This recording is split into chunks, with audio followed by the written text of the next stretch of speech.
Hello मेरे प्यारे बच्चों, क्या हाल चाल। बढ़िया साहब, उम्मीद करता हूं मेरे प्यारे रसगुल्ले एकदम मजे में होंगे और तैयारी भी बेहतर चल रही होगी। कल की डेट में एक लड़का हमें इंस्टाग्राम से बहुत बार कॉल कर रहा था। भाई इतना ज्यादा कॉल आया कि लगभग 20 से 25 बार। हमने सोचा कुछ तो कारण होगा तभी ये इतना ज्यादा कर रहा। भाई हमने फीस लगा दिया उसके पास। तो लड़का बातों बातों में ही रोने लगा, बहुत ही ज्यादा नर्वस हो गया। हमने पूछा कारण क्या है भैया, ऐसा क्यों है?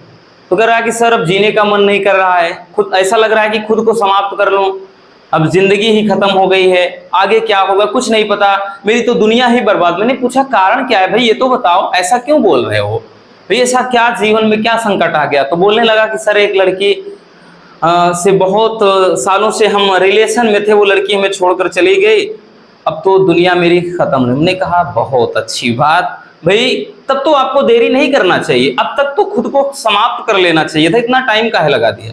तो बोला सर आप क्या बोल रहे हैं? हमने कहा बिल्कुल सही बोल रहे हैं भाई, इतना टाइम काहे लगाया, अभी तक तो ये सब निपट जाना चाहिए था ना। मेरे प्यारे रसगुल्लों, भाई ये जिंदगी मिली है इस मोहब्बत करने के लिए, गुलछर्रे उड़ाने के लिए। जिन माँ बाप ने दिन रात एक कर दिया आपके सपनों को पूरा करने के लिए, दिन रात भाई नींद तक नहीं ली, माँ पूरी रात जागती रही, पिता सारा दिन काम करता रहा कि आपको अच्छा खासा वो एक जीवन दे सके, आपकी जिंदगी संवार सके, मतलब सब कुछ आपको वो दे सके, इसलिए उन्होंने कोई भी कसर नहीं छोड़ी। और आज आप व्हाट्सएप, इंस्टाग्राम, फेसबुक, ट्विटर से घिरे हुए हो, आपकी जिंदगी यही है। बाबू आप एक लड़का हो, लड़कों की जिंदगी ना एक बैल की तरह होती है। जिस तरह से बैल हल को खींचता है, गाड़ी खींच रहा है, उस पे भाई बोझा है ना, कि गाड़ी पे जो बैलगाड़ी होती है बोझा रख देते हैं, वो खींच रहा है। तो आपकी जिंदगी भी बस उसी तरह से है, पूरे घर की जिम्मेदारी, पूरे घर का बोझ आपको ढोना है। और आप सपने देख रहे हो भाई कि हाँ ये लड़की ही मेरी जिंदगी है, ये लड़की मेरी सब कुछ है। ऐसा कभी मत करिएगा भाई, इन चक्करों में अगर पड़ गए ना तो पूरी जिंदगी वैसे ही बर्बाद है। क्योंकि समय के साथ कोई ये नहीं पूछेगा कि भाई आपके कितनी गर्लफ्रेंड थी, आज से 10 साल बाद कोई ये पूछेगा कि आप कितना कमाते हो, क्या करते हो। इसलिए इस बात को ध्यान देना भाई, ये चीजें ना करना बहुत ही आसान है कि हाँ जिंदगी में मजे करो, इधर उधर करो, ये सब बहुत आसान है, लेकिन खुद को तपाना बहुत ही ज्यादा मुश्किल है। तो ये बात भाई समझ लेना। आज के समय में लड़कों की जिंदगी इस तरह से हो गई है भाई, जो 10 साल घर से भाई बाहर निकल करके जाकर के 10-10 साल रूम लेकर के पढ़ रहे हैं, जमीन पर यूं समझिए कि भाई एक जो होता है बेड तक नहीं खरीद पा रहे हैं, बस नीचे इसे दरी बिछाकर पड़े हुए हैं, 10 साल लगा दे रहे हैं तैयारी करने में। उनसे पूछो दर्द क्या होता है, तकलीफ क्या होती है। आज के समय में तो समय ऐसा चल रहा है कि कोई लड़का कहीं पर खड़ा होकर रोने भी लगे कोने में ना, तो लोग यही कहेंगे अरे दारू पिया होगा, नहीं तो नशे में होगा। तो समझ सकते हो अब भी वक्त है, सुधर जाओ, इन सब में बिल्कुल ना पड़ो, ठीक है। चलिए खैर बातें बहुत हो गई बच्चों। आज के इस वीडियो में हम प्रथम कोटि की अभिक्रिया के लिए वेग स्थिरांक का व्यंजक देखने वाले हैं। इसके पहले वीडियो में हमने शून्य कोटि की अभिक्रिया को बहुत ही सिंपल तरीके से निपटा दिया है, और आज बच्चों हम देखेंगे प्रथम कोटि की अभिक्रिया के लिए वेग स्थिरांक। तो सबसे पहले जान लेते हैं कि रसगुल्लों प्रथम कोटि की अभिक्रिया होती क्या है, फिर इसके लिए व्यंजक निकालेंगे, ठीक है, प्रथम कोटि की अभिक्रिया के वेग स्थिरांक का। देखिए शून्य कोटि में हमने क्या बताया कि वह अभिक्रिया जिसमें अभिक्रिया की दर अभिकारक की सांद्रता के शून्य घात के समानुपाती हो, उसको क्या बताए थे? शून्य कोटि की अभिक्रिया।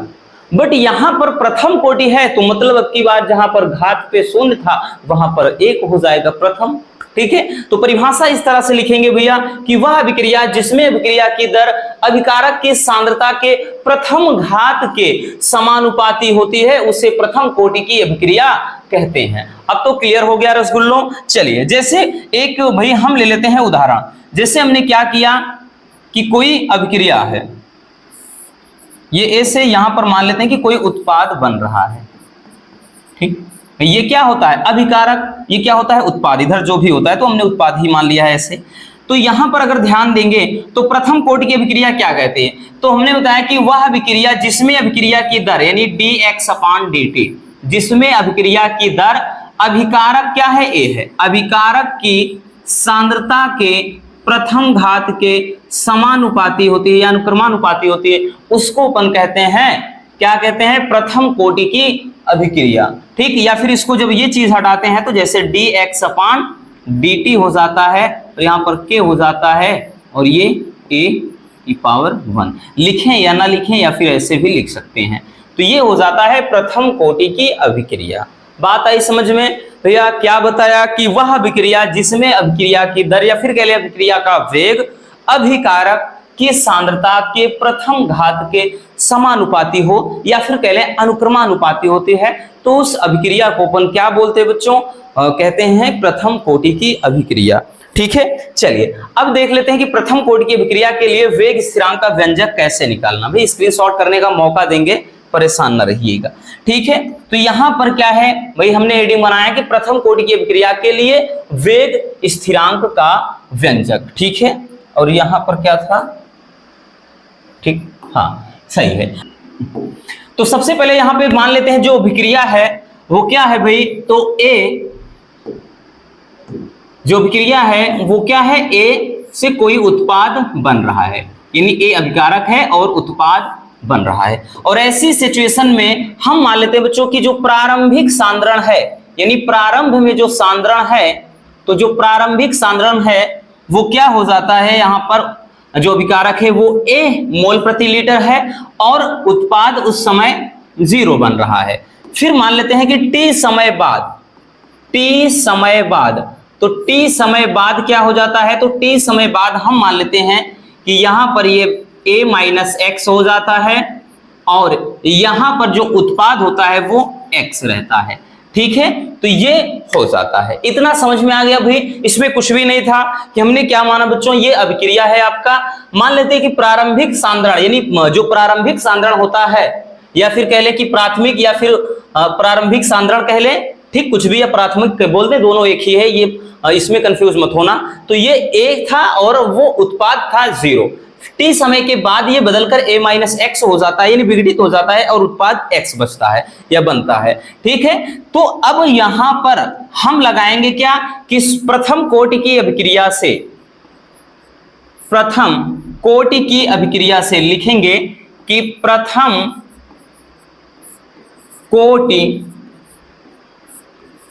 की अभिक्रिया से, प्रथम कोटि की अभिक्रिया से, तो प्रथम कोटि की अभिक्रिया क्या कहती है बच्चों?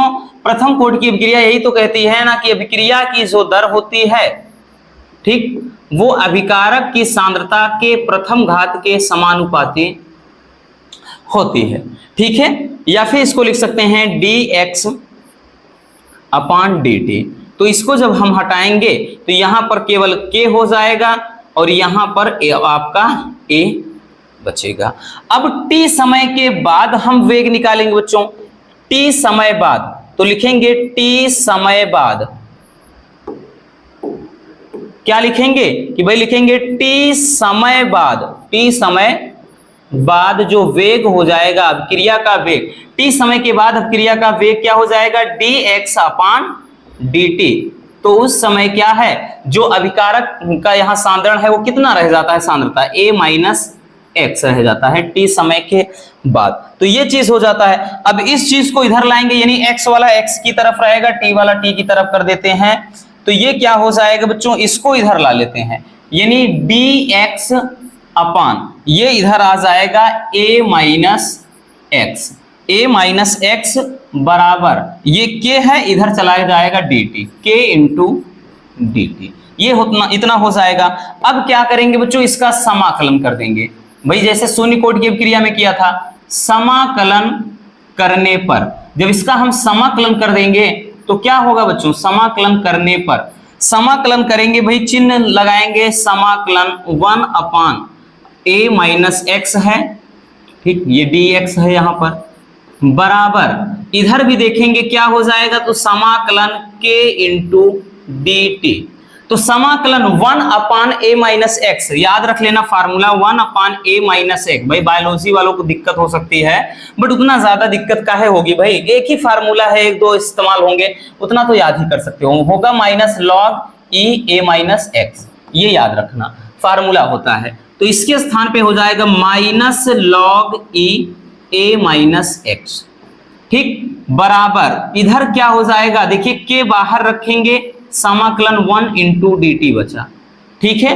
तो यहां पर तो ये माइनस का लॉग बेस ई ए माइनस एक्स रहेगा ही बच्चों। अब याद रखना भाई के तो अपने स्थान पे रहेगा, तो dt है भाई, dt हमने बताया dx होता तो x हो जाता, dr होता तो r होता, dt है तो t हो जाएगा, t और प्लस का c क्या है, समाकलन नियतांक। इसको अपन ले लेते हैं इक्वेशन नंबर 1, इक्वेशन नंबर 1। अब ध्यान से समझिएगा, अब इसके बाद क्या करना है वो समझिए। देखिए अब यहां पर इसमें मान लेंगे कि भाई यदि नहीं लिखेंगे, जब t बराबर 0 तो x बराबर भी 0 हो जाएगा। भाई समय जब 0 लगेगा, समय लगेगा ही नहीं, तो उस समय जो सांद्रता रहेगी, सांद्रण रहेगा, वो 0 ही हो जाएगा। तो ये चीज इसमें पुट करेंगे भाई, तो ये क्या हो जाएगा बच्चों, ध्यान से समझिएगा, तो ये हो जाएगा माइनस का लॉग बेस e, और यहां पर क्या है, a माइनस एक्स के स्थान पे 0 कर देना है, बराबर k इंटू टी के स्थान पर भी 0 कर देना है, और प्लस का c। तो ये क्या हो जाएगा, माइनस का लॉग बेस e, और यहां पर a बचा क्योंकि a माइनस एक्स था, बराबर इधर क्या हो जाएगा भाई, ये भी 0 हो जाएगा, तो केवल c बचा। तो c का मान इतना निकल आया। अब ये c का मान अपने को इसमें पुट कर देना है। तो क्या करना है भाई, c का मान समीकरण 1 में रखने पर, c का मान समीकरण 1 में रखने पर, समीकरण 1 में रखने पर, जब c का मान समीकरण 1 में रख देंगे बच्चों, तो ध्यान से समझिएगा, ये माइनस का log e a minus x है, बराबर यहां पर k इंटू टी है, और ये प्लस का c है, तो ये c का वैल्यू माइनस में है, तो ये माइनस माइनस प्लस हो जाएगा, ठीक है, सॉरी ये प्लस है। देखिए यहाँ पे k इंटू टी, इसको t समझिएगा, k into T plus c है, तो k इंटू टी, अब यहाँ पर प्लस जरूर है ये, लेकिन चिन्ह माइनस है, तो ये माइनस हो जाएगा, माइनस लॉग e a, क्योंकि ये c का ही तो मान है, पूरा c का मान तो यही रख दिया है इतना। अब इसको क्या करेंगे भाई, इसको एक तरफ ले लेते हैं, ठीक है, ये वाला एक तरफ इधर लाएंगे, तो क्या हो जाएगा, ध्यान समझिएगा, इसको देखते हैं आगे। तो ये इतना याद रखना, ये क्या है, माइनस का log e a minus x है, के टी इतना है। तो यहां पर एक बार फिर से लिख लेते हैं ताकि दिक्कत ना हो, जैसे log e a minus x था, और बराबर क्या था बच्चों, k इंटू टी, और माइनस का log base e into a। तो ये चीज ध्यान देना, इसको अपन ऐसे लिख सकते हैं, k इंटू टी बराबर, ध्यान से समझिएगा, ये क्या हो जाएगा, जब ये इधर जाएगा तो ये वाला तो प्लस हो जाएगा, यानी लॉग बेस e a हो गया, और ये वाला कितना है, ये वाला है log base e a minus x. अब देखिए एक फार्मूला होता है बच्चों, log m minus log n के बराबर होता है लॉग m बटे n, ये फार्मूला लॉगरिथम का लगभग में। तो ये हो जाएगा k इंटू टी बराबर, ये कितना हो जाएगा, हमने बताया ना कि वही चीज, लॉग बेस ये e a upon a minus x, वही तो बताया, क्योंकि लॉग m इसको मानिए लॉग n, तो m बटे n ये हो जाएगा। या फिर अगर हम k बराबर लिखेंगे तो 1 बटे टी, भाई ये नीचे आएगा इधर 1 बटे टी, ये log base e a upon a minus x, ये हो जाएगा। बट ध्यान देना, ये लॉग बेस e के रूप में है, अब लॉग बेस 10 के रूप में कन्वर्ट करना होगा, तभी जाकर आपका ये फार्मूला बनेगा प्रमुख वाला। तो ये कितना हो जाएगा, ये हो जाएगा k बराबर, लॉग बेस 10 के रूप में लिखते हैं तो लॉग 10 का मान कितना होता है भाई, 2.303 बटे नीचे हो जाएगा t इंटू ये लॉग बेस अब 10 हो जाएगा a upon a minus x, ठीक है। यही क्या हो जाएगा, आपके प्रथम कोटि की अभिक्रिया के वेग स्थिरांक यानी k का व्यंजक हो जाएगा। समझ में आया भाई, बड़ा ही मजेदार टॉपिक है, जहां पर k क्या है, वेग स्थिरांक, t क्या है, समय दर है, मतलब समय है, a क्या है, तो ये प्रारंभिक सांद्रता है, और a माइनस एक्स क्या है, t समय के बाद सांद्रता है। अब यहां से अगर मात्रक निकालना हो भाई, किसका मात्रक, तो प्रथम कोटि की अभिक्रिया के लिए वेग स्थिरांक यानी k का मात्रक। तो k का मात्रक कैसे निकालेंगे भैया, याद रखना अभी हमने क्या बताया, k बराबर 1/t होता है, और यहाँ a है, नीचे भी a माइनस एक्स है। a क्या है, सांद्रता, इसका मात्रक क्या, मोल प्रति लीटर। नीचे क्या है, t समय के बाद सांद्रता, इसका मात्रक क्या, मोल प्रति लीटर। तो भाई यहां पर मोल प्रति लीटर और नीचे भी मोल प्रति लीटर, ये तो बच्चों कट गया ना, ये तो कट गया, यानी 1/t अकेले बचा। 1/t का मतलब क्या हो जाएगा भाई, 1/t का मतलब यही हो जाएगा, यानी 1/, यहाँ समय का मात्रक सेकेंड लिखेंगे, यानी हम कह सकते हैं कि जो इसका मात्रक हो जाएगा सेकेंड इनवर्स 1। क्या हो जाएगा, सेकेंड इनवर्स 1, या फिर इसको ऐसे लिखा जाता है, या प्रति सेकेंड। लेकिन वहां पर अगर जैसे बहुविकल्पी पूछ लिया, अगर मिनट में है तो भी मिनट में भी लिख सकते हैं, या प्रति मिनट ऐसे भी आप लिख सकते हैं। तो भाई चाहे प्रति सेकेंड या प्रति मिनट में, या मिनट इनवर्स 1 कह सकते हैं, ठीक है। तो ये इसका मात्रक हो जाएगा। अब शून्य कोटि की अभिक्रिया के लिए भाई क्या था, इसका तो हमने बताया सेकेंड इनवर्स 1, या फिर कह लें प्रति सेकेंड या प्रति मिनट। जबकि शून्य कोटि की अभिक्रिया के लिए वहां पर मोल प्रति लीटर प्रति सेकेंड था, लेकिन प्रथम कोटि की अभिक्रिया के लिए प्रति सेकेंड या प्रति मिनट कह सकते हैं आप। क्लियर हो गया। चलिए अब करना क्या है भाई, अब आपको कर लेना है स्क्रीनशॉट। क्लियर, चलिए पहले इसको स्क्रीनशॉट कर लीजिए। हो गया बच्चों, उसके बाद ये कर लीजिए भाई,